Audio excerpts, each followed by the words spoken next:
મહાદેવ મહાદેવ. આજે હું આવ્યો છું મેંદેડાની બાજુમાં સમઢિયાળા ગીરમાં. મેંદેડાથી જસ્ટ 2 કિલોમીટર થાય ને હું જ્યાં આવ્યો છું તે છે ગાંગેડી આશ્રમ.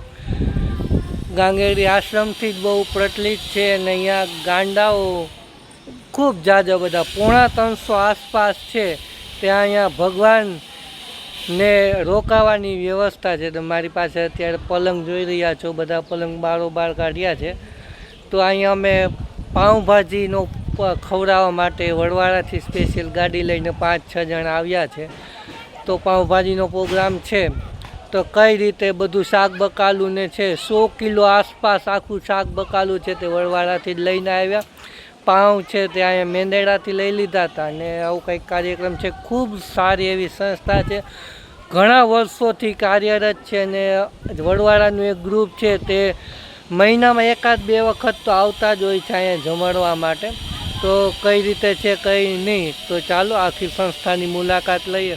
આ જે તમે રસ્તો જોઈ રહ્યા છો તે મેંદેડાથી આવે અહીંથી અને આ બાજુ વંથલી જાય છે. આ જે બંને મોટરસાઇકલ છે તે મેંદેડા બાજુ ગયા.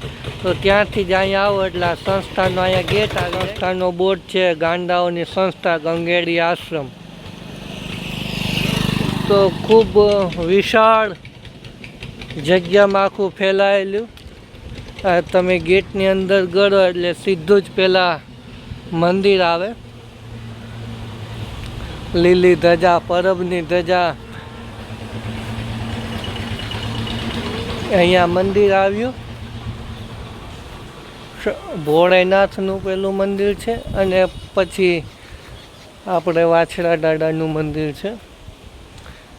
ત્યારબાદ અહીંયા અત્યારે ઓફિસ થઈ ગઈ. પહેલાં અહીંયા એ લોકોને રોકાવાની સંસ્થા હતી. હું 1-1.5 વર્ષ અગાઉ આવ્યો હતો ત્યાં એ બાજુમાં રસોડું કર્યું હતું, તે હવે બદલી ગયું છે. અહીં ત્યાં ફક્ત ઓફિસ ને સંસ્થા ને એવું થઈ ગયું છે.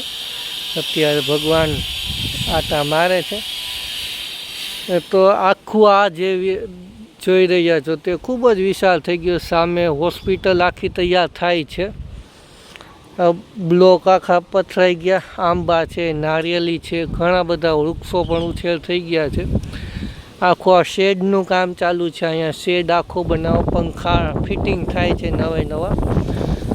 આખો શેડ તૈયાર થયો, એમાં પંખા ને એવું બધું કાર્યકર્તા છે તે કામ કરે છે.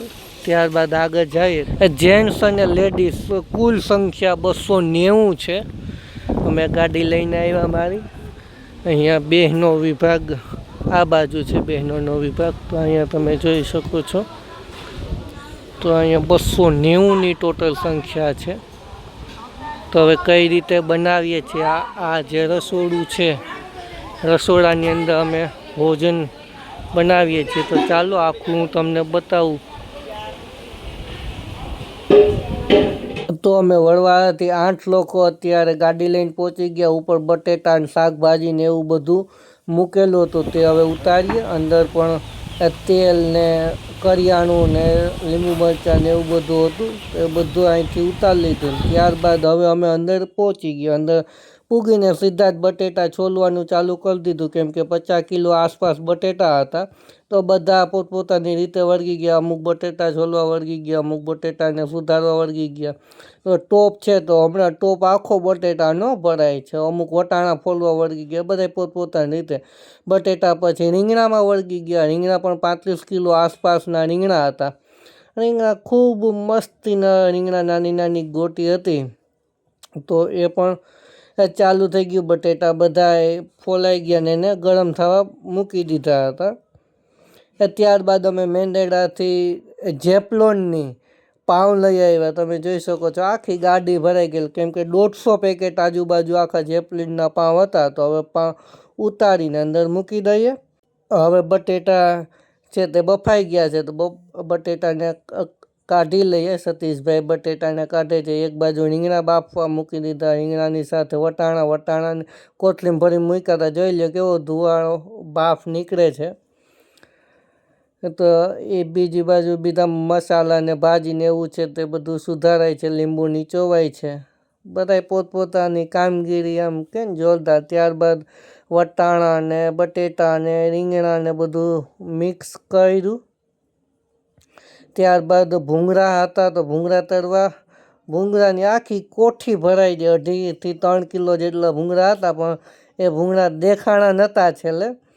ભૂંગળા પણ ત્યાં પ્યોર સિંગ તેલમાંથી જ બનાવવામાં આવે.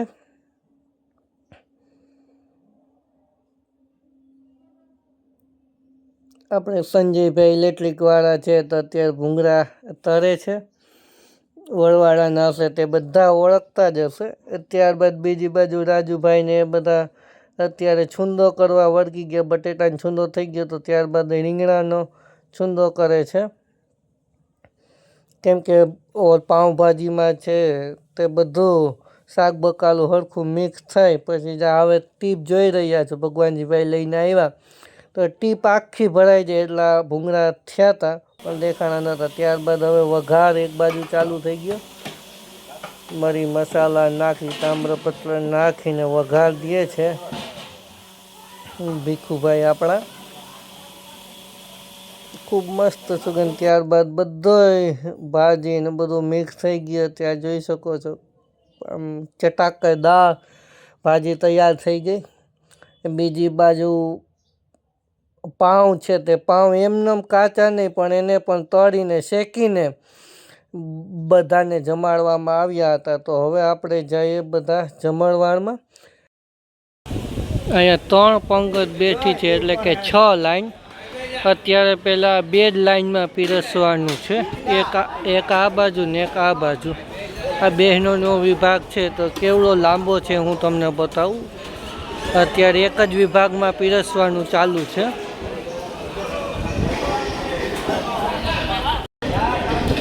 તો અત્યારે પીરસવાનું ચાલુ છે.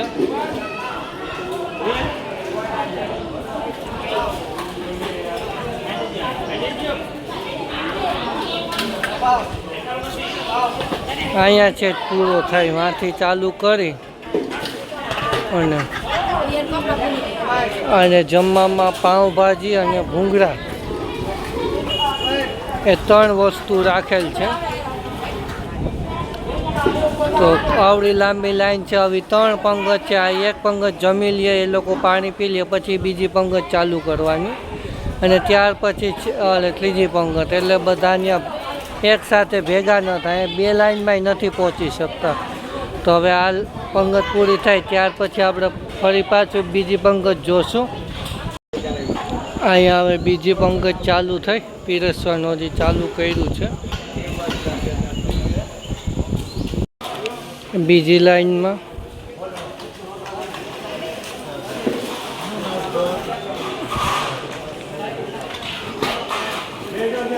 જે કોઈ વ્યુઅર છે તેમને અહીંયા આપવું હોય તો હું એમના નંબર આપી દઈશ, તો એના ઉપર કોન્ટેક કરીને તમે ફૂલ નહીં તો ફૂલની પાંખડી જે કાંઈ આપવું હોય આપી શકો છો. હવે અંધારું થવા આવ્યું એટલે ત્રીજી લાઈનમાં પણ અત્યારે જ આટો આપણે મારી લઈએ. આખો આ શેડ નવો બનાવ્યો, ખૂબ ભવ્ય વિશાળ શેડ તમે જોઈ શકો છો. અત્યારે ત્રીજી લાઈન. અહીંયા હજી પીરસવાનું બાકી છે, કેમ કે ઓલા જમી લે પછી ત્યારબાદ અહીંયા પીરસશું. અત્યારે ત્રીજી લાઈનમાં આપણે આટો મારી લઈએ, કેમ કે અંધારું થઈ જાય પછી કાંઈ આવશે નહીં. એના કરતાં તો અત્યારે જ સારું સારું.